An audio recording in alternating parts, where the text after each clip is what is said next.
Pope Leo XIV's first appearance as the new leader of the Catholic Church. He was born in Chicago and spent decades working in Peru. He was chosen as Pope after 4 rounds of voting. He's expected to celebrate Mass with cardinals at the Sistine Chapel tomorrow. Let's get some analysis on this from Michael Coren, a Christian author and journalist. He's in Toronto. And Michael, how significant is it that an American has been chosen as Pope? Oh, if you would have asked me that question even 10 years ago, 5 years ago, I would have said, no, there is no way that could happen. I don't think that an American Pope would have been elected under any other president than Donald Trump. I think this is partly, witness our election, a reaction to Donald Trump. Now, the conclave isn't political as such, and the Catholic belief is the Holy Spirit is influencing them, drenching them in the love of God to pick the right person. But I do think they understood that America as a superpower had to have someone as a counterweight, and an American could do that perhaps better than anybody else.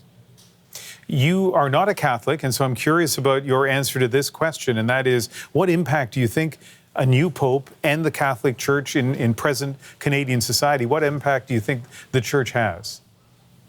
Not a Catholic. I was a Roman Catholic for many years, and I still have great respect for the Church.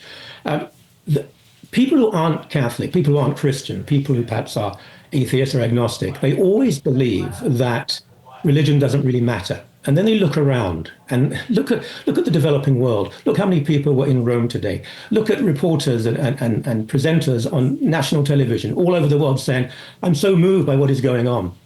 Most of our prime ministers for the past, 40 years have been Catholic. This country is about 30% more Roman Catholic. Even people who no longer go to church, who no longer attend Mass, you can't suddenly expunge the development of reality of their Catholicism. So incredibly important. In a few weeks' time, the Pope will probably be the most recognized man in the world.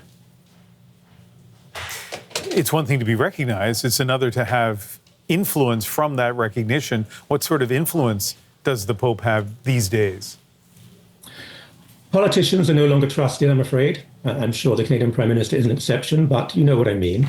The Pope is, and that's quite surprising in this cynical age when, as we mentioned, a lot of people say they're not religious anymore. But I think particularly under Francis, people look to the Pope as this beacon of morality and truth in a political world. He was above politics, and he was speaking truth to a broken world. When we look at Ukraine, when we look at the Middle East, and there are many other conflict zones around the world, a lot of people, have this sense of anxiousness about where the world is right now.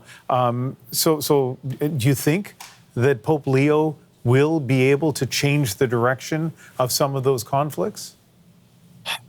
It's a very tall order to change a conflict. I do think we live in an age of uncertainty and even despair.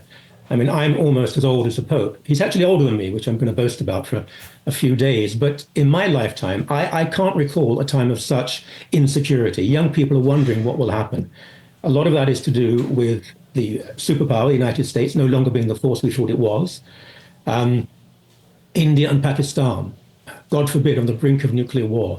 Gaza, Palestine, Israel. Now, these conflicts were always there, but now we see the news and the reporting immediately. Can the Pope change it? The Pope can present an alternative. Whether people act on that is another thing. Pope Francis called to listen to the poor, listen to the immigrant, to the migrant, think about the future of the planet. Did it change the world? It changed people. And if enough people change, the world will follow suit. Michael Coren, nice to hear your voice on the program. Thank you. Anytime. Michael Coren's a Christian author and journalist.